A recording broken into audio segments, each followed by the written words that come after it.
Alors on va voir les troubles musculo-squelettiques que peut apporter la posture de travail au bureau. Donc en fait, souvent on retrouve en premier des problèmes de douleur de cervicale et de haut du dos sur les dorsales. En fait, la posture au bureau, à l'ordinateur, entraîne un enroulement des épaules, un avachissement. Quand on travaille longtemps sur l'ordinateur, moi c'est pareil, on a tendance en fait à s'enrouler, se posturer comme ça, en fermeture vers l'avant. Donc ça va tirer sur les muscles des dorsales et les cervicales. Les cervicales vont devoir maintenir la tête qui est projetée vers l'avant. Pour lutter contre ça, il faudra faire des exercices d'autograndissement que l'on va voir juste après. Le deuxième problème, c'est les problèmes d'épaule. Problème dû à la position de travail avec la souris. Souvent, on a tendance à tenir la souris trop loin par rapport à l'épaule elle-même. Donc déjà, par rapport au problème de dos, ce qu'il faut, la première chose, c'est régler la hauteur du fauteuil par rapport au bureau. Il faut que, lorsque l'on travaille, il faut déjà être assez près du bureau et avoir les bras qui reposent comme ceci. Les avant-bras qui forment un angle de 90 degrés par rapport au bras. Donc, je vais travailler dans ces positions. Si mon fauteuil est trop bas, je vais avoir tendance à lever les épaules, je vais me crisper au niveau des cervicales. Si mon fauteuil est trop haut ou le bureau trop bas, je vais avoir tendance à m'enrouler encore plus. Donc une bonne hauteur avec les avant-bras qui reposent sur le bureau, les coudes à 90 degrés. Ce qu'il faut, c'est avoir le coude qui reste le plus possible à l'aplomb de l'épaule. Comme ça, le poids du bras sera beaucoup moins important. Plus la main va avancer, plus le bras va avancer, plus le poids de celui-ci augmentera. Et du coup, le travail musculaire sera plus important pour maintenir l'effort. Donc on travaille dans cette position, les bras reposés. Si on travaille avec un ordinateur portable, c'est très bien puisque la zone de travail avec la souris est juste devant. Si on travaille avec une souris, il faudra essayer de l'avoir le plus près possible de soi, pour ne pas emmener le bras vers l'avant. La deuxième chose, c'est régulièrement, si vous pouvez, c'est faire des exercices d'autograndissement pour le dos, pour travailler les muscles du rachis. Pour l'autograndissement, on va en premier rentrer le menton comme ceci, et ensuite pousser le haut du crâne vers le plafond comme si on nous tirait par un fil. On maintient bien cette position en sortant bien les côtes, en maintenant les épaules vers l'arrière. On tient 10 secondes et on relâche. On rentre le menton, on pousse le haut du crâne vers le plafond comme si on nous tirait par un fil.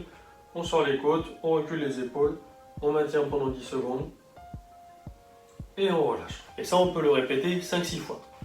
Et on termine toujours par des mouvements de déroulé d'épaule. On amène les épaules vers l'arrière. Donc d'abord vers l'avant, vers l'arrière, dans le sens de l'ouverture. Voilà, pour bien ouvrir toute cette partie du thorax. Et travailler les muscles stabilisateurs de l'omoplate qui permettent de bien la fixer vers l'arrière. Pour ça, on évite l'enroulement vers l'avant. Il vaut mieux travailler les épaules vers l'arrière que vers l'avant. Ça ne sera pas gênant en soi, c'est juste que ce que l'on recherche, c'est de partir vers l'ouverture et non pas vers la fermeture. Pour les postures d'autograndissement, vous pouvez le faire donc pendant 10 secondes, vous le répétez 5 à 6 fois, et après vous faites des mouvements de déroulé d'épaule une vingtaine de fois. Voilà. En ayant vraiment l'amplitude la plus ample possible pour bien mobiliser les omoplates, les clavicules, voilà, et aller chercher le plus loin possible vers le haut et l'arrière, comme ça. Donc ça, ces mouvements, ces postures, vous pouvez les répéter plusieurs fois dans la journée. L'idéal, c'est de le faire un petit peu toutes les heures, si vous arrivez à y penser. Alors, surtout, la chose à ne pas faire quand on travaille au bureau, ou même lorsqu'on mange, c'est de croiser les genoux comme ça. Voilà. Ça, pour le bassin, c'est vraiment très très mauvais parce que ça met en tension les ligaments au niveau du bassin et du sacrum et ça entraîne des contractions musculaires.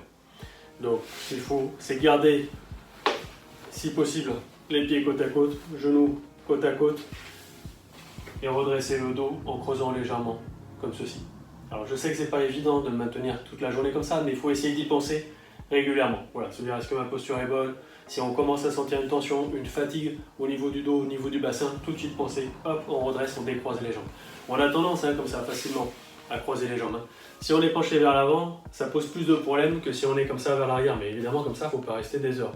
Donc, pensez régulièrement à décroiser les jambes ou à ne pas du tout croiser les jambes et à redresser le dos comme ça pour pouvoir après travailler aisément.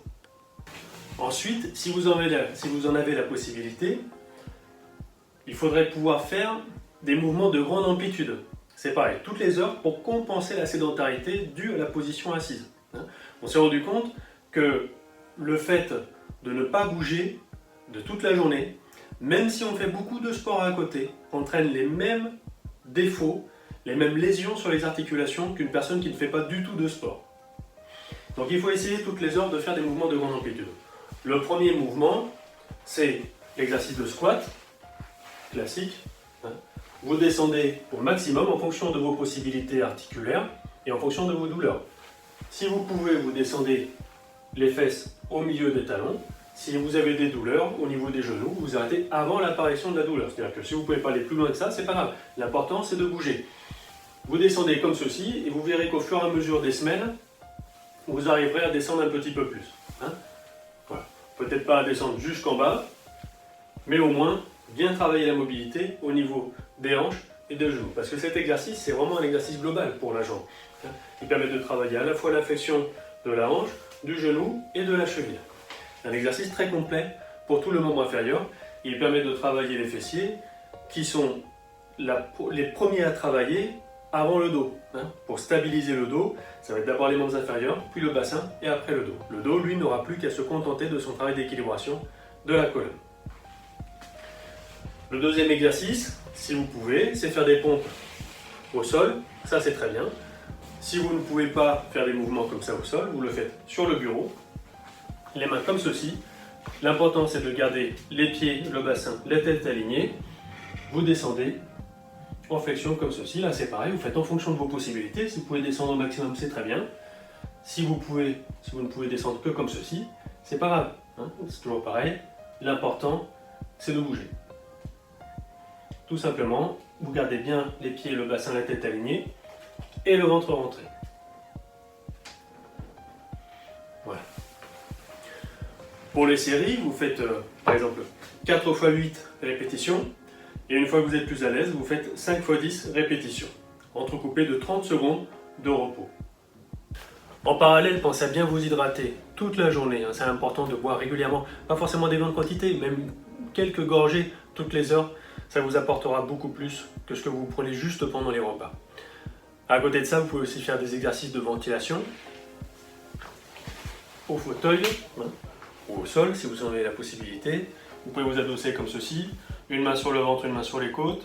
Vous inspirez par le nez, vous ne gonflez que le ventre. Vous expirez par le nez, vous rentrez le ventre. Voilà. Et ça, vous le faites pendant 2 minutes. Sur un rythme lent. C'est un très bon exercice de ventilation et de relaxation.